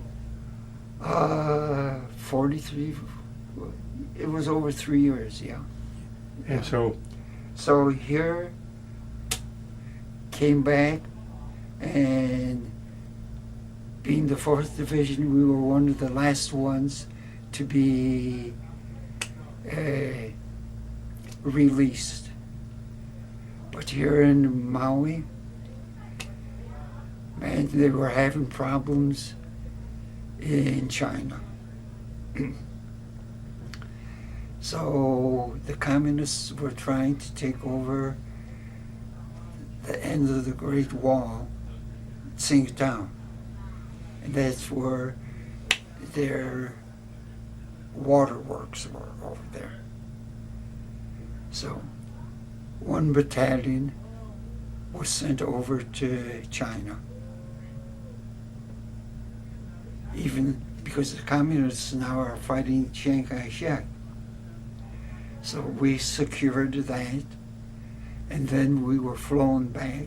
You went to China Yeah, with that battalion. with that battalion. We were there for around 4 or 5 months, and we secured it. And well, the war, they signed the papers, so we had to go back. So when we came back, went on leave, back to Buffalo. From the West Coast. From the West Coast, we landed in San Francisco. Coming back, there were around 20 of us, and here it was almost Christmas time, but my 30 days were up. No deviation, had to go back. I said, what the hell for? Except that I had to go back. So there was a chief petty officer, bosun. He said, what the hell am I going to do with these records over here? He said, Doc, you take care of the records over there. So we had all the records there, and I was kind of browsing through them, and my medical history was over there. And I said, I'll take a look at it. Well, for those 45 days, they had me under observation. So I said, well, I still want to stay in the Navy. So those 3 pages got torn out of my record. So otherwise, but when I saw him, here my brother had been discharged, hey, aviation mechanic, no job, skilled tradesman, no job. Looking at my friends, no jobs. I said, what the hell, I don't want any part of this. So, got shipped back, wound up for Christmas Eve, we're in Salt Lake City, Utah. I said, what the hell is this? But the bishop over there, they had one Catholic bishop. So Christmas Day, we went, friend and I, said, we'll go, might as well go to church. So we went to church. When we're coming out, the bishop sees us, and he invited us to the rectory for dinner. We come back to the railroad station. They lost our car. It took them a whole day to find the car, and by that time we were pretty well bombed. Believe they say Utah is dry. It's only dry on top of the table, not under the table. So, and every place that we stopped, there's a bosun, case of beer, run to the nearest store, get it, bring it back. So You're driving. Taxi or anything, just a nearest store, get another case of beer. No, we're going to Utah. Oh, You're on a train? on a train, Okay. yeah. So wind back up in San Francisco. So I'm back in Navy uniform now, because the Marine Corps, your chevrons go this way for the Navy. For the Marine Corps, they go the opposite way, but ours went just the Navy way. So when we were in Utah having a good time over there, people would come up and say, what service are you in? And here we have the Marine Corps emblem, stripes this way, and this guy said, oh, we're from the Australian Submarine Force. The drinks are on the house. And we had a good time. You milked that one pretty good. Yeah. Got to Terminal Island. I'm assigned aboard a ship that is now classified as a dependent transport. It was built by the Coast Guard and manned by the Coast Guard. When the Navy took over the ship, we go aboard that ship. The sailors are in cut-off shorts, ragged shorts, beards, long hair. What the hell is this? This is Coast Guard. Coast Guard, because they were under the Treasury Department during the war. We're supposed to take this over. You have to do an inventory. Inventory? Start looking around. You know how toilet paper comes in big boxes? They had around 40 of those boxes with 4x4s, enough for another war. Took a look at their pharmaceutical locker. They had a Catholic chaplain there. He had around 40 cases of Christian Brothers wine there. Old Harwood's 100 proof bourbon. There were around 20 cases of it there. Photography, there was enough printing paper and enlargement machinery and everything to service a town as big as Rochester. Nothing is on the books. And I said, how the hell? So our first trip was when we got Terminal Island. We picked up some troops, USO troops and Red Cross. We go back to Hawaii, pick up some more. From there, we went to Japan. From Japan, I'm back in China again, at Tsingtao and Shanghai. We go back to Guam, back to Hawaii. Were you moving Japanese? No, these were all dependents Oh, I see. or replacement troops. I see. And it was a standing order that on any of the dependents, if a female dependent was more than 3 months pregnant, they were not allowed to go. How do you prove that?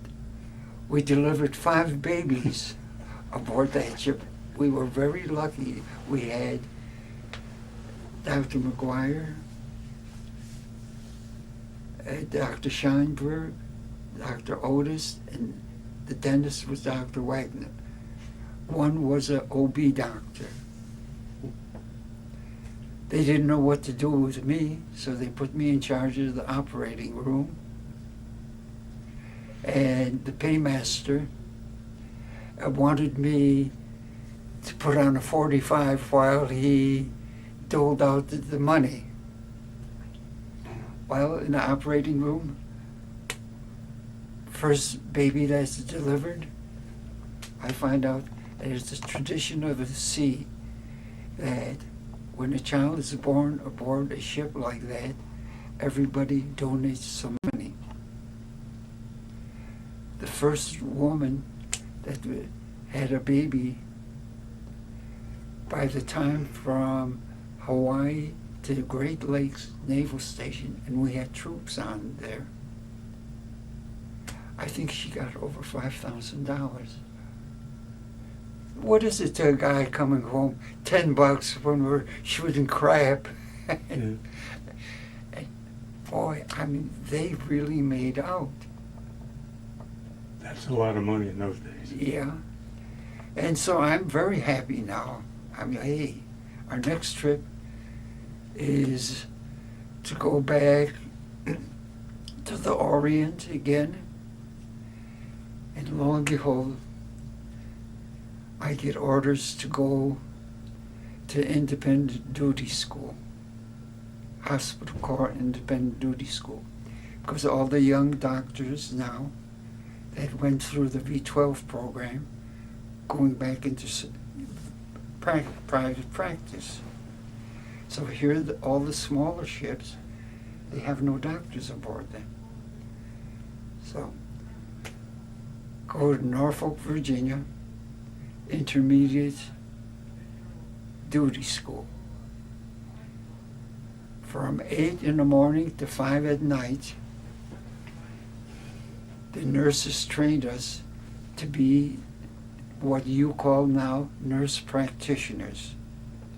We had to go through the whole thing. Here we're battle scarred. Well, not all of them were. Because I think out of a class of 50, I was the only pharmacist mate there that had Marine Corps training. But here, you had to learn property and accounting, had to learn how to do lab work, how to run an X-ray, how to assist in operations. And again, it was, if you were had an emergency, you'd call now that the radio was free. You'd call the closest ship with a doctor, and hey, the first thing the doctor would say, hey, okay, what are the symptoms of the patient? Well, boy, you better know. If you say his blood pressure was so, he says, volume, thready, skip a beat, blood count, white blood count, urinalysis. You better have that for him. And you could do all that aboard the Well, ship. you learned how to I do mean, it. you could Yeah. test the blood, you could Yeah. test the urine. You Yeah. could do all that. Yeah. Good. And so after I graduated from there, I said, well, I have 2 years of duty in the U.S. coming to me. So I said, here I'm in Norfolk, Virginia, and they still had the signs on the lawns over there. What was it? Dogs and sailors are not allowed. And I think I have a picture of that. It really was signs like that. So I said, what's the closest place? I said, Brooklyn? I said, no, I don't want to go back to Brooklyn. I remember Chief said Bay over there. And I like the Bowery in New York. Meadowlands? You don't want to go to the Meadowlands? The Bowery I liked because on one of the walls there, you take a 5-cent beer, you go up there, get some herring, some salami, and you could have a good meal. And I met some of the most educated and intelligent people in my life there on the Bowery. You know, that really down on their mental faculties. So I said, I don't want to go back there. I said, and if I go back to Brooklyn, at the Navy Yard, I said, Philadelphia's pretty good. This is kind of close. I said, train is pretty good out of Philadelphia. I said, get to New York City and New York Central Railroad. And my uncle happened to be the senior crane operator for New York Central Railroad. He was the one who took the big lands from Corning all the way here cross country. To Belmont? Yeah, to Belmont. Oh, yeah. And on one condition, if it arrived safely, you have a bonus of $2,000. If it doesn't arrive safely, you're fired. He got it up there. But besides that, once I got to New York, I'd go to New York Central office. I said, say I'm a nephew of Adam Sahaki. Oh, but Dad, go to the caboose over there. And so I tried this a couple of times. I'm at the hospital in Philadelphia. They don't know what to do with me. So they put me on the Master-at-Arms force. So here I'm with my badge walking around. I had 8 wards, and they were having problems after the war with guys who for 6 months could fulfill their obligation, and then they were through with it. And they'd goof off. So went on this ward, looked at it, went in the galley, came out. I said, who cleaned the galley? And a couple of these hospital apprentices said, well, we did. I said, well, you better go back there and clean it. Who are you? I said, I'm the Master-at-Arms here. I said, were you told to clean that galley? Well, the nurse said to clean it. I said, well, why didn't you clean it? Oh, we'll clean it. I said, why didn't you clean it? Well, she said, please, would you clean it? I said, this is a direct order. I said, by the time I come back, I want those things steam cleaned. What if we don't do it? I said, you're on report. You can't put me on report. I said, try me. I put him on report, and as it happened, the executive officer now at the hospital was the regimental doctor in the 4th Marine Division. I'm in charge of writing up the reports. These things, I said, Commander Newt, I said, you restrict them to base over here. I said, why don't you tell them every day of restriction is added on to their enlistment period? And he said, where does that say this? I said, well, you heard it from me. It was all settled after that.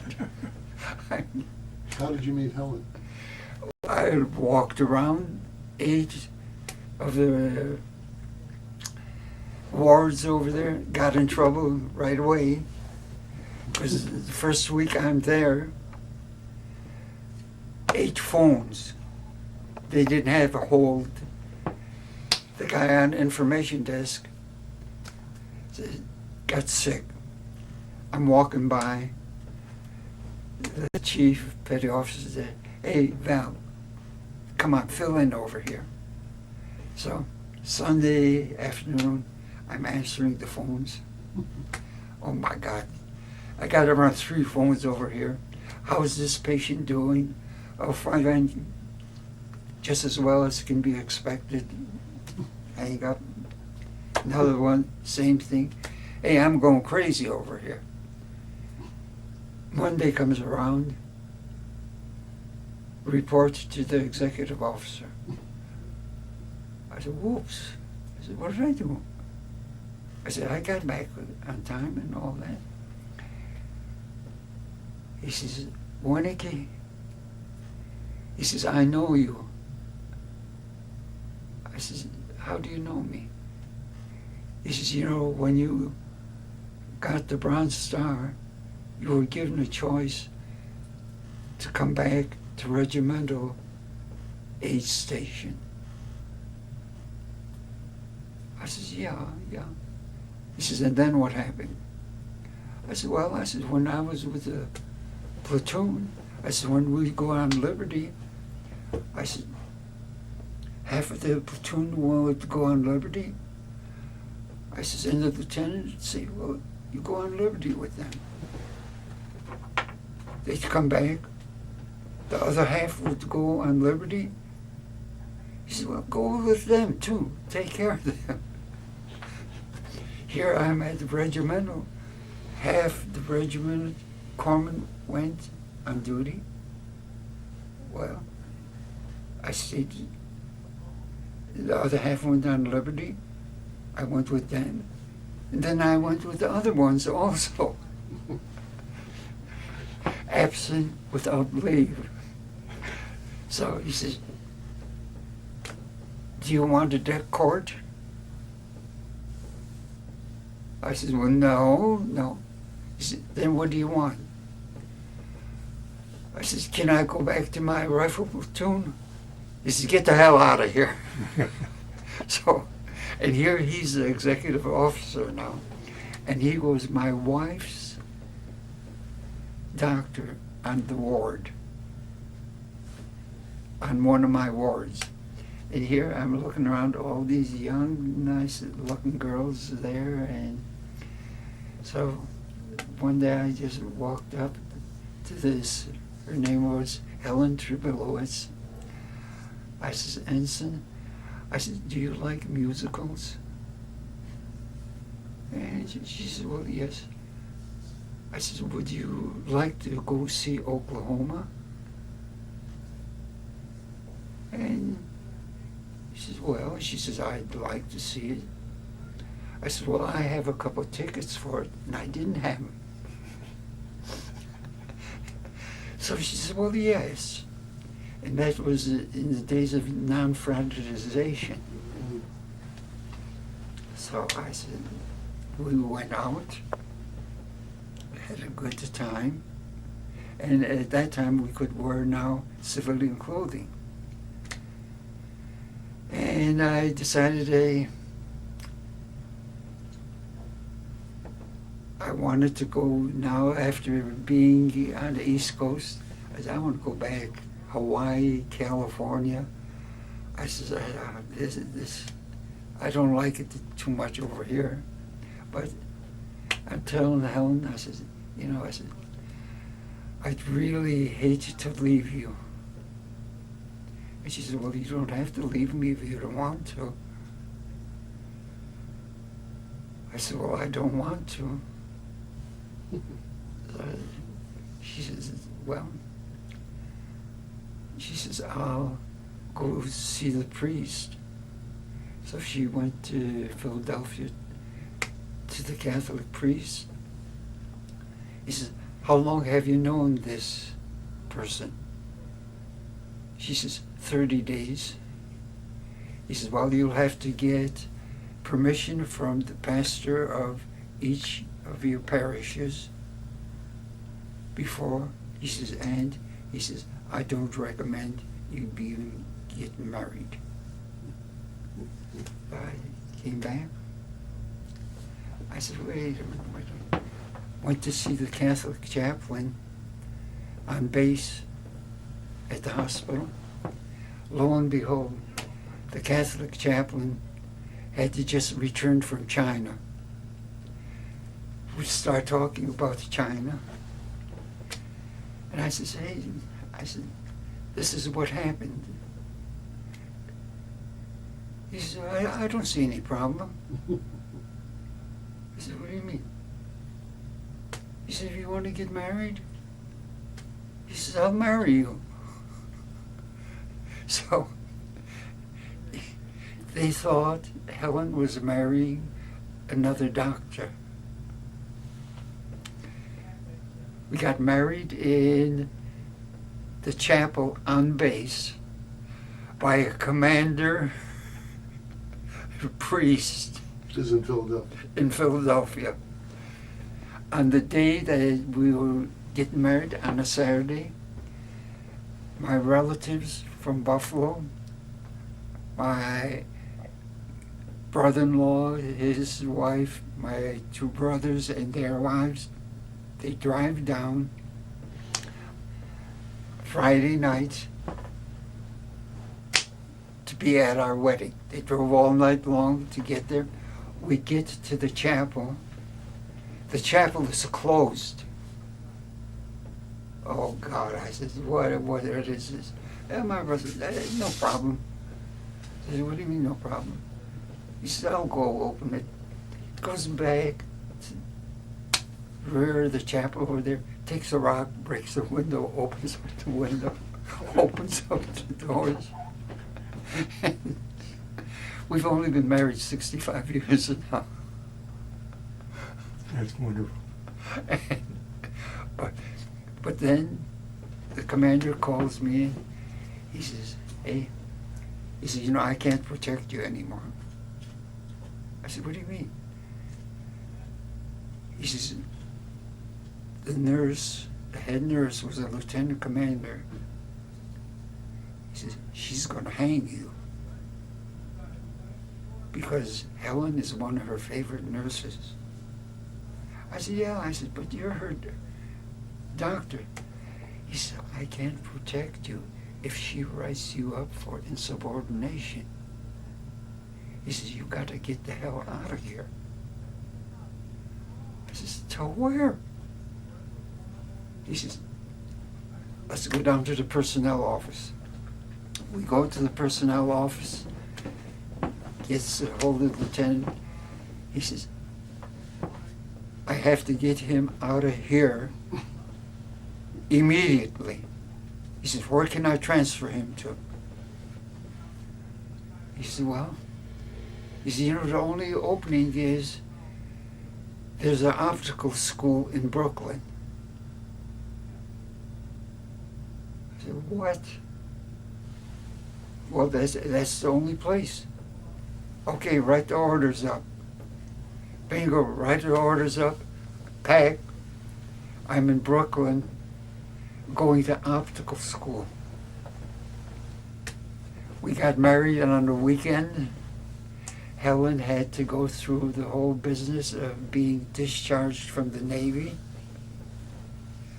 And Voluntarily, right? Voluntarily. yeah. And in optical school, again, it was according to grades, you'd get your choice of assignment. Well, I studied. Well, believe me, I studied. I did come out, I think, second on the list. And there it was, San Diego. Oh, I'm in heaven. So, went down, got stationed at the Naval Repair Base in San Diego, National City over there. And when my 6-year enlistment was up,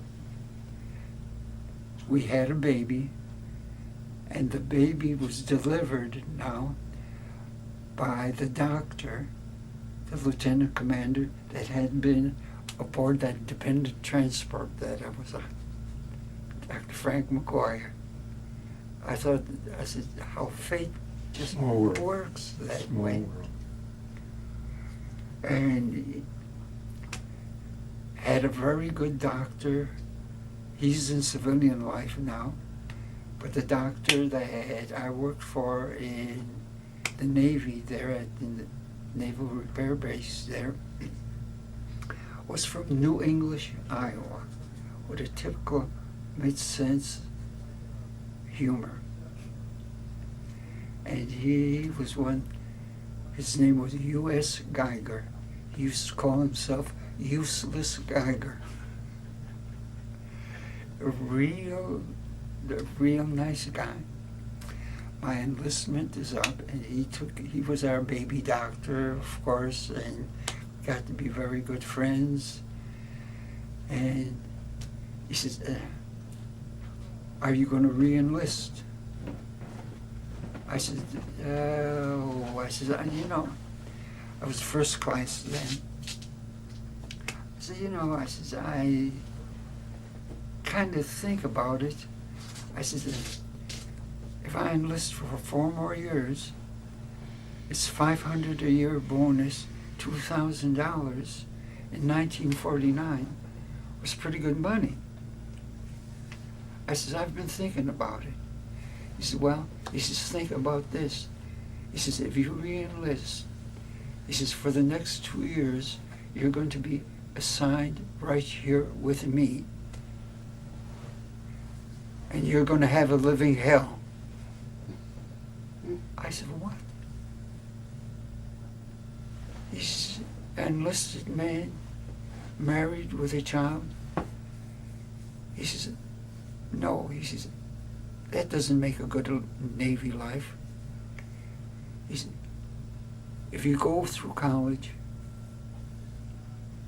he says, graduate, want to come back to the Navy, I'll guarantee you a JG commission.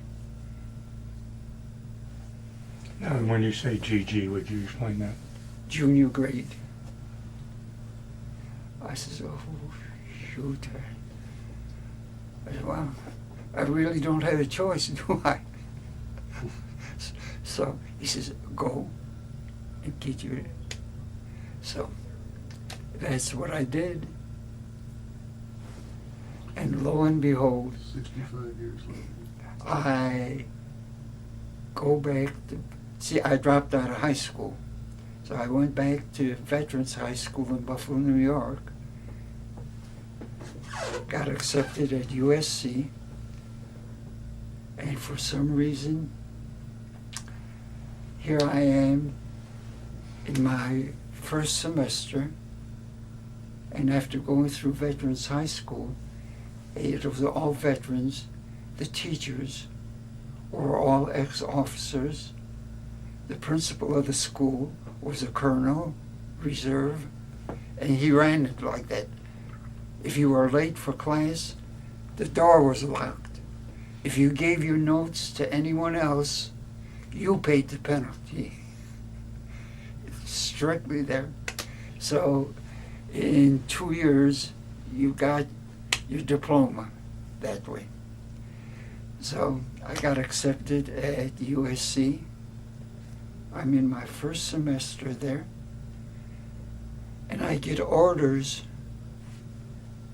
for the Korean War. Harry Truman, in all his brilliance, called up the inactive reserves before calling up the active reserves. Here, I'm in California, report to Brooklyn Navy Yard. Get in a car, drive down, Commander Geiger, look what I got. He looked at me. He said, I don't believe this. So he said, no, come on with me. The 5th Naval District was in San Diego. Takes the orders, we go up to see the full captain over there. He says, Captain, he says, look, he says, this thing in Korea, that's the Little Brothers War. He says, here's his record. He says, I want that man to be stationed here with me. The captain said, well, okay. Let me finish the term. Bingo, orders come in again. Drive down there, goes into the captain's office there. He says, I thought we had an agreement. He says, well, yeah, I remember it. He said, well, why these orders? So he calls in the yeoman over there, and they had spelled my name with a P instead of a W. So he says, well, he says, look, we had agreement. He said, well, okay. So when we got out, I says, doctor, I says, boy, I said, how can you be talking to the captain like that? He says, he wants to retire and I have to give him his medical examination. I said, whoa, I said, this is real blackmail. So I still have my discharge from the reserve now. I hang on to that. So, You finished school then? You got your degree? yeah, I got my 198 semester hours at USC. I went into counseling and guidance, became a probation officer. Is this with the LA San Diego, City. the LA? Yeah. And The first riot, the Watts riot, during the summers I used to be what they called a recurrent item with the probation department. That's for guys going on vacation, and you had to have your master's in counseling and guidance for that. My first assignment, I'm in Compton, and the riots break out. Supervisor comes, she says, you know you are on call. I says, for what? She says, technically, you are an officer of the court. I says, where do I get my 45 issued?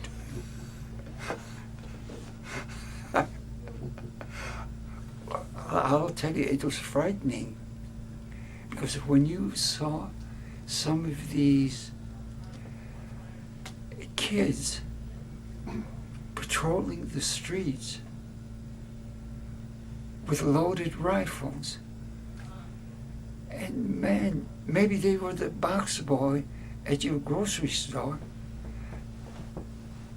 and these are people in charge of keeping peace. That scared the hell out of me.